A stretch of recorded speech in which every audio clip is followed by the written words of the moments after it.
पुणे महानगरपालिकेची प्रारूप प्रभाग रचना तयार करताना भारतीय जनता पक्षानं महायुतीतल्याच राष्ट्रवादी काँग्रेस, अजित पवार गट आणि एकनाथ शिंदे यांच्या शिवसेनेला ठेंगा दाखवल्यानं महायुतीमध्ये नाराजीचं वारं वाहू लागलंय की काय असं दिसून येतंय।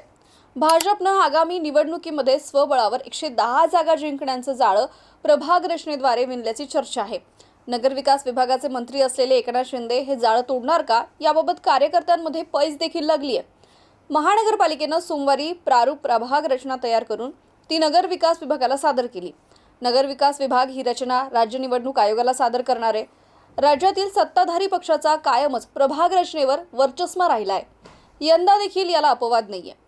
भाजपनं प्रारूप रचना तयार करताना त्यांना अनुकूल असा आराखडा तयार केल्याचं समजतंय। महायुतीत राष्ट्रवादी काँग्रेस जी अजित पवार गटांची आहे आणि शिवसेना जी एकनाथ शिंदेंची आहे, हे दोनही घटक पक्ष असून त्यांना राज्यातील म्हणजे शहरातील रचनेचं फारसं विश्वासात घेतलेलं नसल्याचं यावेळी समजून येते। त्यामुळे दोनही उपमुख्यमंत्र्यांनी याबाबत खासगीमध्ये थेट नाराजी व्यक्त केली आहे। आता याचा परिणाम महायुतीच्या मतदानावर होणार आहे हे नक्कीच आहे। ज्याप्रमाणे पहिले महायुतीने संपूर्ण बहुमत मिळवलं आणि राज्याची सत्ता काबीज केली आणि मुख्यमंत्री पद मिळवलं, आता त्याचप्रमाणे महायुतीचे किती महापौर खुर्चीवर बसणार याकडे सगळ्यांचं लक्ष आहे। पण सध्या तरी महायुतीतल्या या नाराजी नाट्याचं काय परिणाम होणार हे पाहणं महत्त्वाचं असेल।